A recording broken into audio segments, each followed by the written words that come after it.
Nabi Adam oleh Allah. Pada suatu hari yang penuh berkah, Allah, Sang Pencipta alam semesta, berfirman kepada para malaikatnya. Dia mengumumkan rencananya yang agung, aku akan menciptakan seorang khalifah di muka bumi. Khalifah, seorang pemimpin yang akan mengemban amanah untuk menjaga dan memelihara bumi. Para malaikat, makhluk yang selalu taat dan beribadah kepada Allah, merasa bingung dengan rencana tersebut. Mereka bertanya kepada Allah, mengapa engkau menciptakan makhluk yang berpotensi membuat kerusakan dan menumpahkan darah di bumi, sementara kami, para malaikat, terus-menerus beribadah dengan memuji dan bertasbih kepadamu tanpa henti. Pertanyaan ini bukanlah bentuk penentangan, melainkan ekspresi kebingungan mereka.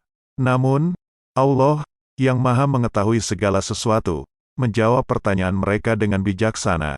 Sesungguhnya aku mengetahui apa yang tidak kamu ketahui.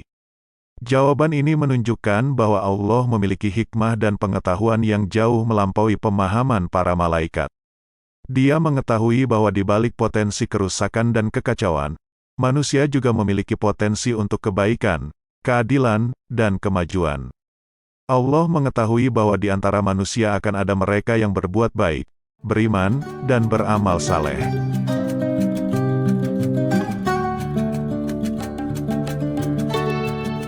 Inilah awal mula terciptanya Nabi Adam, khalifah pertama di muka bumi. Allah menciptakan Nabi Adam dari segenggam tanah yang diambil dari seluruh permukaan bumi. Dalam riwayat lain disebutkan bahwa Allah menciptakan bagian-bagian tubuh Nabi Adam dari berbagai jenis tanah.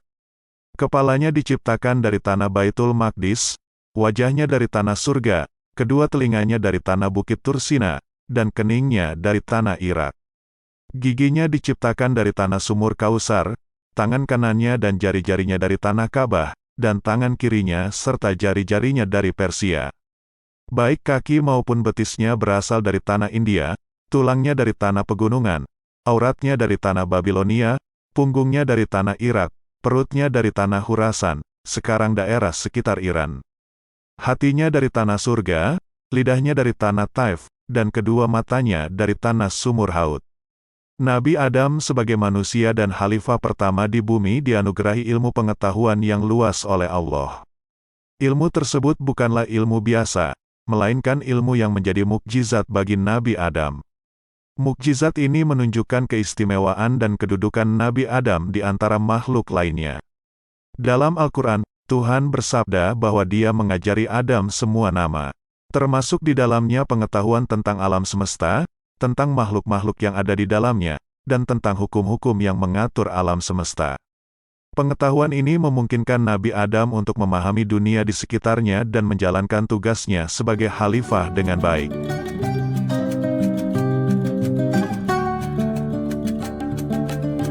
Setelah proses penciptaan Nabi Adam selesai, Allah memerintahkan seluruh malaikat dan jin untuk bersujud kepada Adam. Ini adalah momen yang sangat penting dan penuh makna.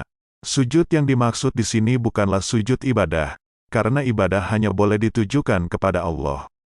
Sujud ini adalah bentuk penghormatan kepada Nabi Adam sebagai khalifah di bumi. Namun, ada satu makhluk yang menolak untuk bersujud, yaitu iblis. Iblis merasa lebih mulia dari Adam. Dia merasa bahwa dia lebih layak menjadi khalifah karena dia diciptakan dari api, sedangkan Adam diciptakan dari tanah. Karena perasaan sombong dan merasa lebih superior ini, iblis menolak untuk bersujud kepada Adam. Iblis adalah pemimpin setan dalam ajaran Islam, yaitu makhluk yang penuh ego dan nafsu yang berlebihan. Sebagian ulama berpendapat bahwa iblis berasal dari bangsa jin. Namun, ada pula ulama yang berpendapat bahwa iblis berasal dari golongan malaikat yang kemudian bermaksiat atau membelot dari perintah Allah.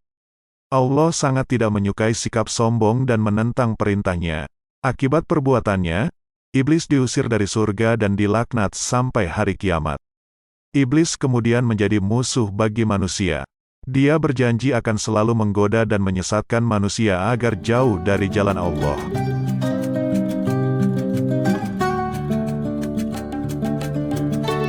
Kisah penciptaan Nabi Adam adalah cerita tentang asal mula kita, tentang siapa kita dan apa peran kita di dunia ini. Ini adalah cerita yang mengajarkan kita tentang kebesaran Allah, tentang nilai-nilai kemanusiaan, dan tentang pentingnya menghormati semua ciptaan Allah. Ini adalah cerita yang mengajarkan kita tentang diri kita sendiri. Allah, Sang Pencipta, yang dengan kehendaknya saja bisa menciptakan alam semesta dan segala isinya. Dia menciptakan manusia dengan sempurna, memberinya akal dan hati, kemampuan untuk berpikir dan merasakan. Dia menciptakan manusia dengan berbagai keunikan dan potensi, menunjukkan kebesaran dan kekuasaannya. Kisah Nabi Adam ini mengandung banyak pelajaran berharga bagi kita.